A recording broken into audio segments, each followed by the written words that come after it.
71 সালের মুক্তিযুদ্ধকে জামাত ইসলামের সংবিধানে স্বীকৃতি দিয়ে ধারণ করে বীর মুক্তিযোদ্ধাদের বিপুল ত্যাগের মধ্য দিয়ে অর্জিত আমাদের এই স্বাধীন বাংলাদেশ, আমাদের প্রিয় জন্মভূমি। মুক্তিযোদ্ধাদের এই অসাধারণ ত্যাগকে আমরা ধারণ করি, আমরা স্বীকার করি।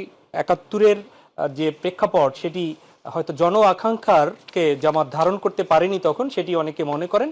এটি আপনারা এখনো মনে করছেন কিনা, এবং এই ধারণ না করতে পারার কারণে তখন যে ক্ষয়ক্ষতি হয়েছে, শাহাদাত হয়েছে, রক্ত এবং যে বিষয়গুলো হয়েছে সেটির জন্য আপনাদের পক্ষ থেকে এখন পর্যন্ত আনুষ্ঠানিক, অনেকে বলে থাকেন যে আনুষ্ঠানিক সরি কিংবা দুঃখ প্রকাশ আপনারা করছেন না, এটি একটি প্রতিবন্ধকতা কিনা, এটি আপনারা মনে করছেন কিনা? আমরা মনে করি 71 ইস্যুটাকে যে বারবার যারা টেনে আনার চেষ্টা করেন, এটা একটা রাজনৈতিক বিষয় ছিল, বিষয়টা মীমাংসিত। সেই সময়ের জামাত ইসলামীর সাথে তো আমরা সম্পৃক্ত ছিলাম না, অন্তত আমি বা এখন যিনি আমাদের আমিরে জামাত আছেন, আমরা তখন একেবারেই ছোট, স্কুল জীবনে আমরা পড়েছি। সেই সময় যারা এই আন্দোলন করেছিলেন, তদানীন্তন পূর্ব পাকিস্তানের রাজনৈতিক অবস্থায় তারা সেই সময় তাদের একটা রাজনৈতিক ভূমিকা তারা গ্রহণ করেছিলেন। পরবর্তী রাজনৈতিক বিশ্লেষণে রাজনীতিবিদরা সেই পর্যবেক্ষণে সেটাকে ভুল ঠিক রং রাইট বলবার অভিজ্ঞতা বা বলবার অধিকার সব সময় সব রাজনীতি থাকে, রাজনৈতিক সিদ্ধান্ত ছিল সেটা। কিন্তু যে অভিযোগটা আনা হয় জামাত ইসলামের বিরুদ্ধে, যে তারা যে সমস্ত ক্রিমিনাল অফেন্স করেছেন বলে বলা হয়, ইতিহাসে এটা কখনো প্রমাণিত নয়। সেই কারণে আমরা আমাদের কাজের কৌশল পরিবর্তন করেছি, দৃষ্টিভঙ্গি পরিবর্তন করেছি। 71 সালের মুক্তিযুদ্ধকে জামাত ইসলামের সংবিধানে স্বীকৃতি দিয়ে ধারণ করে বীর মুক্তিযোদ্ধাদের বিপুল ত্যাগের মধ্য দিয়ে অর্জিত আমাদের এই স্বাধীন বাংলাদেশ, আমাদের প্রিয় জন্মভূমি। মুক্তিযোদ্ধাদের এই অসাধারণ ত্যাগকে আমরা ধারণ করি, আমরা স্বীকার করি। রাজনৈতিক প্রশ্নে অনেক মতপার্থক্য মতবিভেদ থাকতে পারে। স্বাধীনতার 53 বছর পরে দুনিয়ার অনেক দেশ এমন আছে আমাদের অনেক পর স্বাধীন হওয়া, তারা কিন্তু সব বিভেদ ভুলে জাতীয় ঐক্যের মধ্য দিয়ে সে দেশ অনেক অগ্রগতিতে চলে গিয়েছে। মালয়েশিয়া, সিঙ্গাপুরের মতো দেশ আমাদের দেশের অনেক পরে তারা স্বাধীন হয়েছে।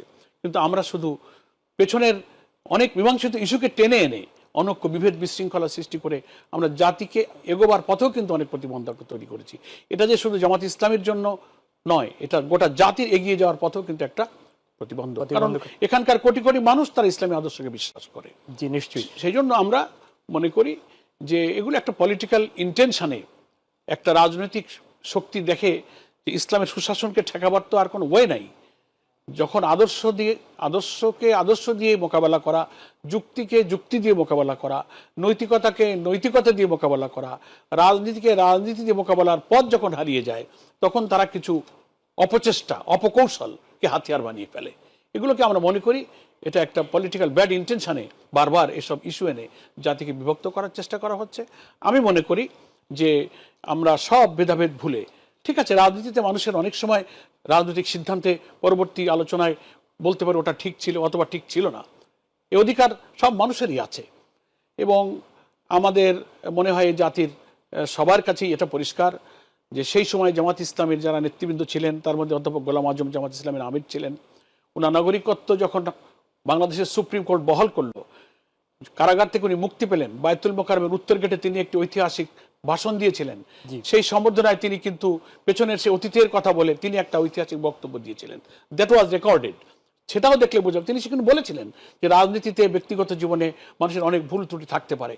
আমরা দেশবাসীর কাছে, জাতির কাছে আমরা যদি কোনো কষ্ট দিয়ে থাকি, আমাদের কোনো ভুল ত্রুটি হয়ে থাকে, তিনি কিন্তু খুব পোলাইটলি মানুষের কাছে সে ব্যাপারে তিনি দুঃখ প্রকাশ করেছিলেন। তো আমি তো মনে করি তদানীন্তন জামাত ইসলামের আমিরের এমন একটা বক্তব্যের মধ্য দিয়ে এইসব রাজনৈতিক বিষয়ের কিন্তু মীমাংসা হয়ে গেছে। ইট ওয়াজ এ ডিসাইডেড ম্যাটার। সেক্ষেত্রে আমরা সেই প্রসঙ্গেই একটু যাই, তা হচ্ছে যে বিগত সরকারের সময় আমরা আন্তর্জাতিক অপরাধ ট্রাইব্যুনাল করে যাদের জামাতের অনেক নেতৃবৃন্দকে আমরা দেখেছি যে ফাঁসি দেওয়া হয়েছে। প্রশ্ন হচ্ছে যে সেই যে ফাঁসি দেওয়া হলো যাদের যে অভিযোগে অনেক বড় বড় অফেন্সে, সেই অফেন্সগুলো নিয়ে তারা পৃথিবী থেকে চলে গিয়েছে। এখনকার এই সময় তারা সেগুলোর সাথে জড়িত ছিল কি ছিল না, সে বিষয়টির পুরো তদন্ত আপনারা চাইবেন কিনা? একাধিক নেতৃবৃন্দ এখনো সেই মামলায় জেলে আছেন, তাদেরকে নিয়ে আপনাদের ভাবনা কি?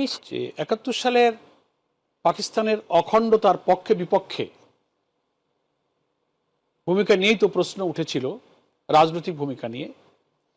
তদানীন্তন জামাত ইসলামী আধিপত্যবাদী আগ্রাসী ভারতের ভয়ে ভীত হয়ে অখণ্ড পাকিস্তানের পক্ষ বিপক্ষের যে বিতর্কটা তখন উঠেছিল, তখন জামাত ওই প্রেক্ষাপটে একটা সিদ্ধান্ত গ্রহণ করেছিল।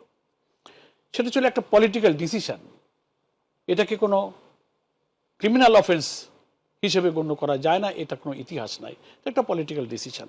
এবং পরবর্তীকালে রাজনৈতিক উদ্দেশ্যে বিভিন্ন সময়ে এই বিষয়গুলোকে যেভাবে নিয়ে আসা হয়েছে, এই যে ইন্টারন্যাশনাল ক্রাইম ট্রাইব্যুনাল অ্যাক্ট 1973, যুদ্ধাপরাধ আইন যে করা হলো, আপনারা যুদ্ধাপরাধ আইনটা দেখবেন, সে আইন আছে, ইতিহাস আছে, সেখানে পরিষ্কার বলা আছে যে যারা যুদ্ধ করেছেন, পাকিস্তানি সেনাবাহিনী তার অক্সিলারি ফোর্স যারা ছিল, জি,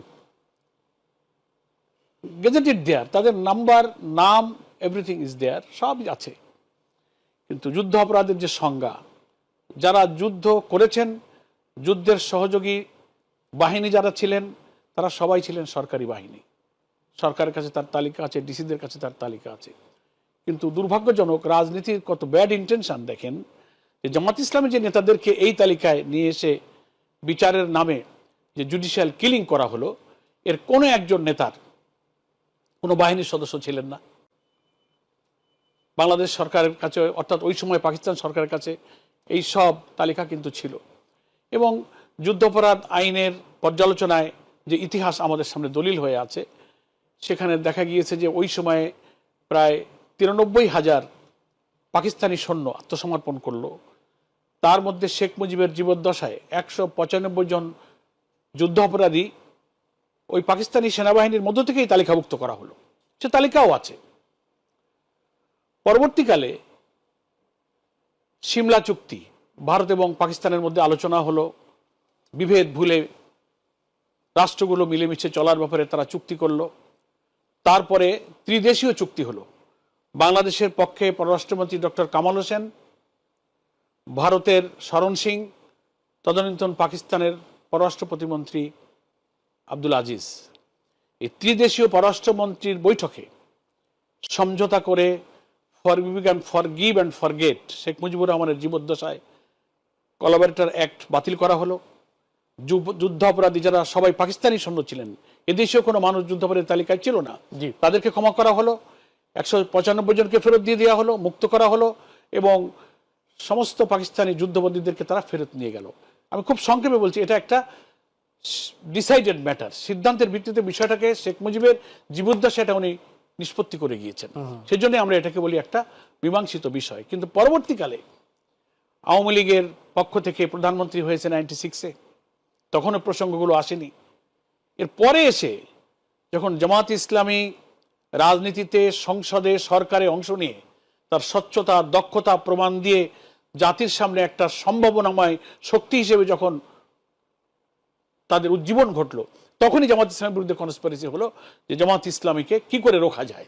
তখন এই সমস্ত ইস্যুগুলোকে সামনে নিয়ে এসে শেখ হাসিনা প্রধানমন্ত্রী, তিনি তার পিতা যে বিষয়টা মীমাংসা করে গেলেন, যে আইনগুলো অকার্যকর হয়ে গেল, তিনি 2009 সালে এসে আবার স্বাধীনতার প্রায় 35-36 বছর পরে সে আইন পরিবর্তন করে নতুন আইন তৈরি করে পলিটিক্যাল লিডারদেরকে, যারা যুদ্ধ অপরাধের সাথে জড়িত নয়, কোনো ক্রিমিনাল অফেন্স যাদের নাই, তারা রাজনীতি করেছেন এবং ওই সময় তার পিতার করা তালিকায় যাদের কোনো নাম নাই, তারা রাজনীতি করেছেন, তাদেরকে শুধু রাজনৈতিক উদ্দেশ্যে জামাত ইসলামীকে এই সৎ নেতৃত্বগুলোর সামনে বাংলাদেশে কিভাবে জাতির নেতৃত্ব দিতে পারে, তাতে তারা খুব আতঙ্কিত হয়ে যাওয়ায় সেই সময় জামাত ইসলামের বিরুদ্ধে ষড়যন্ত্রটা করে কিন্তু এই বিচারের নামে একটা প্রহসন তৈরি করা হলো। এবং এই জাতি জানে এবং আপনারাও জানেন, সেই বিচারগুলোতে যেসব মামলার বাদী সাজানো, মামলার এজাহার সাজানো, ট্রাইব্যুনাল সাজানো, বিচারক সাজানো, রায় সাজানো, এবং পরবর্তীকালে এটা প্রমাণিত হয়েছে। বেলজিয়াম থেকে জিয়াউদ্দিন নামক ব্যক্তি রায় লিখে দিচ্ছেন।